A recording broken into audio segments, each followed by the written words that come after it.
dari Abu Hurairah wa anhu anna Rasulullah sallallahu alaihi wasallam qala yaum Khaybar. Rasulullah menyebutkan dalam perang Khaybar. Perang Khaybar ini perang antara umat Islam yang saat itu sudah berada di kota Madinah dengan penduduk Khaybar. Di satu tempat namanya Khaybar, yaitu pemukiman orang-orang Yahudi. Rasulullah mengatakan dalam perang ini, la u'tiyanna hadhihi ar-rayah rajulan yuhibbullaha wa rasulah. Saya akan berikan bendera ini. Bendera itu ada bendera yang dipakai oleh satu bangsa, satu daulah sebagai wujud dari negara itu. Tapi ada bendera yang dipakai ketika perang. Kalau bendera ini sudah direbut oleh lawan, itu tandanya kalah. Maka dulu ada sahabat yang demi mempertahankan bendera di masa Rasulullah, itu tangannya terpotong. Kemudian dia pindah ke tangan kirinya, kemudian dia pindah ke kakinya, sampai semuanya terpotong demi mempertahankan bendera. Kata Rasul, bendera ini sebagai bukti dia panglima perang akan saya berikan kepada seorang yuhibbullah wa rasulah. Orang ini benar-benar cinta kepada Allah dan Rasulnya. Coba, siapa yang tidak penasaran? Di tengah pasukan yang banyak, Rasulullah mengumumkan ada orang yang benar-benar cinta kepada Allah dan Rasulnya, tulus, dan dia akan diberikan bendera ini. Yafahullahu ala yadayhi. Tidak hanya itu, Allah akan berikan kemenangan di tangan orang ini. Qala Umar radhiyallahu anhu. Umar mengatakan saat itu, ma ahbabtul imarata illa yawma idin. Saya tidak suka kepemimpinan. Saya nggak suka ditunjuk menjadi pemimpin kecuali saat itu. Umar ini orang paling takut kalau diberikan amanah kekuasaan. Tapi kata Umar, saat itu saya benar-benar ingin. Kenapa? Karena kalau bendera itu diberikan dan pertanda dia sebagai seorang panglima pimpinan, maka dia benar-benar cinta Allah dan Rasulnya. Saya tidak pernah suka kecuali saat itu, kata Allah. Fatasawartu laha, maka saya mencari matur dalam manadal, menampakkan diri.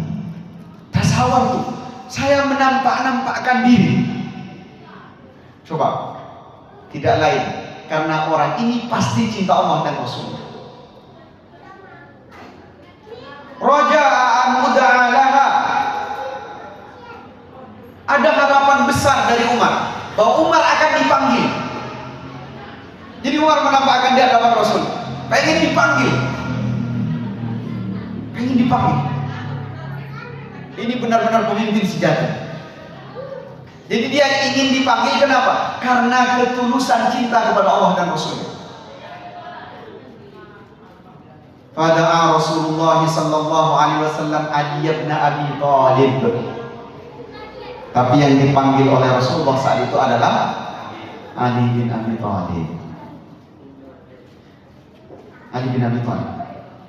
Ini salah satu dalil yang, mohon maaf, meskipun kita tidak sepakat, yang kemudian oleh orang Syiah dijadikan penguat bahwa pengganti Rasulullah yang paling berhak setelah wafatnya beliau adalah Ali bin Abi Thalib. Termasuk peristiwa Ghadir Hum, ketika Ali membagikan ghanimah, Ali membagikan bagian, kemudian tiba-tiba banyak orang protes. Saat itu orang-orang protes karena Ali dianggap tidak adil, Ali memihak. Maka kabar itu sampai kepada Rasulullah, dan Rasulullah bersabda di Ghadir Hum mengatakan, "Man kuntu maula fa aliyun maula." Siapa yang aku dijadikannya sebagai pemimpin, maka Ali pemimpinnya. Tapi ini terbantahkan karena pasca meninggalnya Rasulullah, itu ijma' sahabat, yang terpilih di Saqifah Bani Sa'idah adalah Abu Bakar As-Siddiq. Kalau bapak-bapak yang umroh atau haji, ketika di kota Madinah itu ada di depannya Masjid Nabawi ada perkebunan, itu namanya Saqifah Bani Sa'idah. Di sanalah sahabat berkumpul untuk memilih Abu Bakar. Ingat, Abu Bakar dipilih ijma' sahabat, dan Abu Bakar tidak menonjolkan dirinya untuk dipilih, tidak menawarkan. Sehingga paling bencinya orang Syiah itu pada dua orang, Abu Bakar dan Umar bin Khattab, karena mereka berdua dianggap merebut kekuasaan dari Ali bin Abi Thalib. Padahal Ali juga menyetujui terpilihnya Abu Bakar dan Umar. Ali tidak pernah protes. Nah, ternyata yang dipilih oleh Ali bin Abi Thalib adalah, oleh Rasulullah SAW adalah Ali bin Abi Thalib. Betapa istimewa sahabat ini. Fa'atahu iyyaha. Lalu bendera itu diberikan kepada Ali bin Abi Thalib. Wahai Ali, ini bendera. Engkau adalah pemimpinnya. Engkau yang akan memimpin pasukan ini. Dan dalam perang ini umat Islam diberikan kemenangan. Waqala, kemudian Rasulullah mengatakan kepada Ali, imshi wa la taltafit hatta yaftahallahu alaik. Kemudian, wahai Ali, berangkatlah, berjalanlah, bergerak, jangan menoleh sedikit pun sampai Allah berikan kemenangan. Ini perintah Rasul. Berangkat. Kemudian fasara Aliyun syai'a. Kemudian Ali berjalan sedikit, summa waqafa wa lam yaltafit. Ali berjalan sedikit, karena perintah Nabi tidak boleh noleh, Ali tidak menoleh. Fasara. Kemudian Ali berteriak. Rasulullah ada di belakangnya, Ali berjalan tidak menoleh sedikit pun. Ya Rasulullah, wahai Rasulullah, ala madza uqatilan nas, wahai Rasul, atas dasar apa saya harus berperang melawan manusia? Atas dasar apa saya memerangi orang-orang itu? Qala, Rasulullah kemudian bersabda, dan Ali tidak menoleh. Qatalhum, wahai Ali, perangi mereka.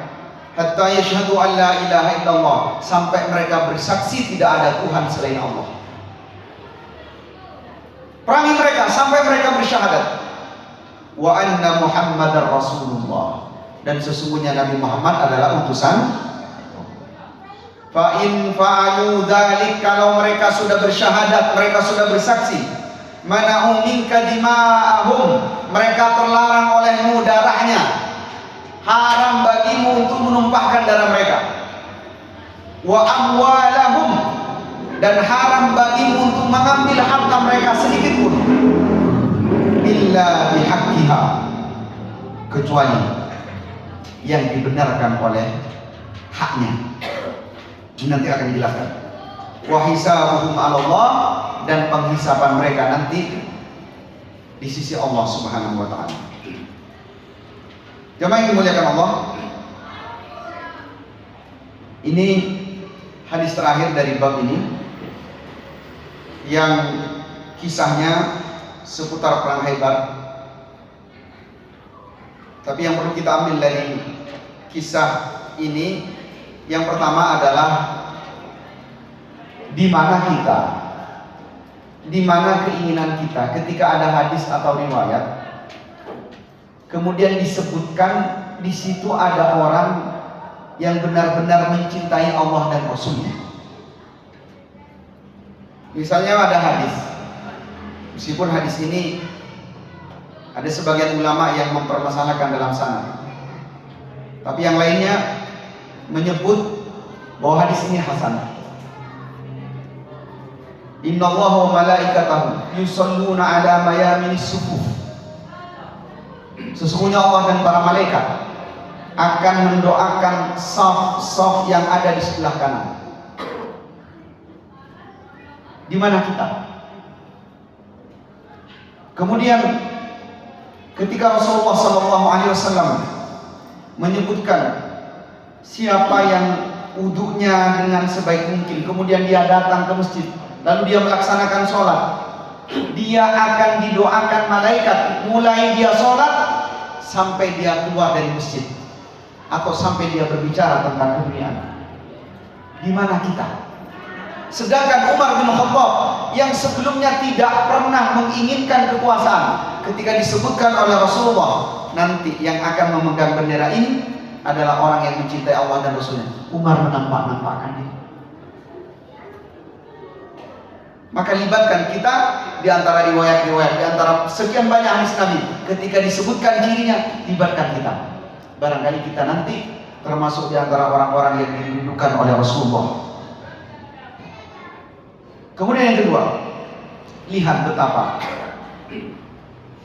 mulianya perintah Rasulullah, sehingga Ali bin Abi Thalib ketika diperintahkan oleh Rasulullah, imshi wa la taltafit, berangkat jangan noleh sedikit, Ali tidak mau noleh.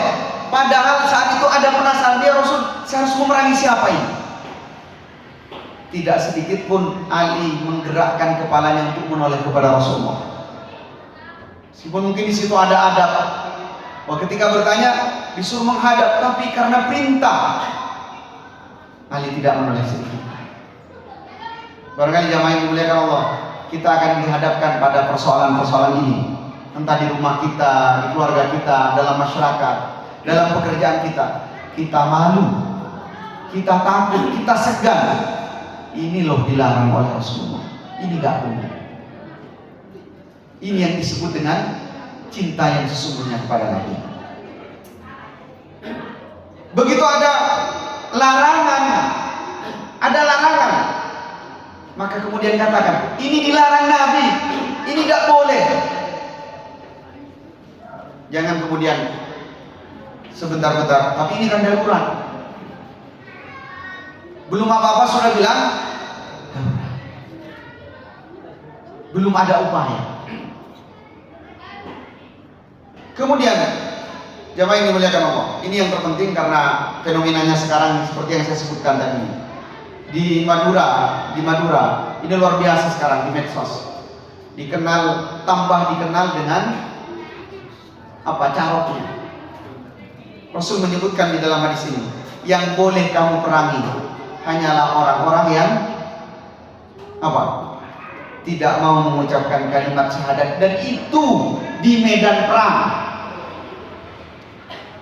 Kalau tidak di medan perang tidak boleh. Jangan pakai dalil ini, nanti jadi tetangganya yang tidak beragama Islam lalu umirtu an uqatilan nas. Jangan. Ini di medan perang. Kalau dia sudah bersyahadat, kata Rasul, mana'u minka dima'ahum wa amwalahum, terhalang. Tidak boleh menumpahkan darah, tidak boleh sedikit pun. Padahal kata Rasul, idzal taqal muslimani bisayfihima, kalau ada muslim yang berjumpa dengan pedangnya, dengan senjatanya, al-qatil wal maqtul finnar, yang membunuh, yang dibunuh sama-sama masuk. Sama-sama masuk. Kata sahabat, ya Rasul, kalau yang terbunuh ya, bagaimana? Kalau yang membunuh ya, bagaimana yang terbunuh? Kata Rasul, dia juga berupaya untuk membunuh, tapi dia terbunuh duluan. Sama, niatnya sama-sama ingin membunuh. Tapi di sini ada kalimat illa bihaqqiha atau illa bihaqqil Islam dalam riwayat yang lain. Kecuali yang dibenarkan dalam Islam. Boleh membunuh dalam hal apa? Misalnya, mohon maaf, ada orang yang murtad dan lihat, murtad dan ada hakim, dan hakimnya itu berdasarkan syariat Islam. Di kita belum bisa menerapkan, mohon maaf. Ada orang murtad, apa hukumnya? Dia kalau dalam syariat itu disuruh bunuh, tapi kalau ada hakim. Termasuk pendapat Imam Ahmad bin Hanbal, kalau orang meninggalkan sholat 1 kali, maka dia dihukumi murtad dan dia harus dipenggal. Kapan? Kalau ada hakim, dan hakim itu berdasarkan syariat Islam. Kalau di sini jangan, Pak. Sampai nemu orang tidak sholat misalnya. Ini kata Imam Ahmad, wajib dipenggal ya, wah sampai nggak salah itu, nggak bisa. Itu bukan, itu kita belum masuk ke illa bihaqil Islam. Orang yang sudah menikah berzina maka boleh ditumpahkan darahnya. Berkhianat dalam peperangan, condong ke musuh, boleh. Boleh. Nah, hal-hal seperti ini ini sangat terbatas. Artinya apa? Darah dan harta umat Islam benar-benar dilindungi dalam Islam. Jadi jangan memegang satu budaya yang salah. Mohon maaf. Tapi nanti dibolehkan dalam banyak riwayat. Kalau ada maling masuk ke rumah, kemudian kita membela diri dan mati syahid. Bukan tidak boleh sama sekali. Kita membela harga diri, membela harta, membela keluarga, matinya mati syahid. Tapi kalau hanya mohon maaf mungkin cekcok, persoalan-persoalan sepele, jangan kemudian sampai kepada pertumpahan darah.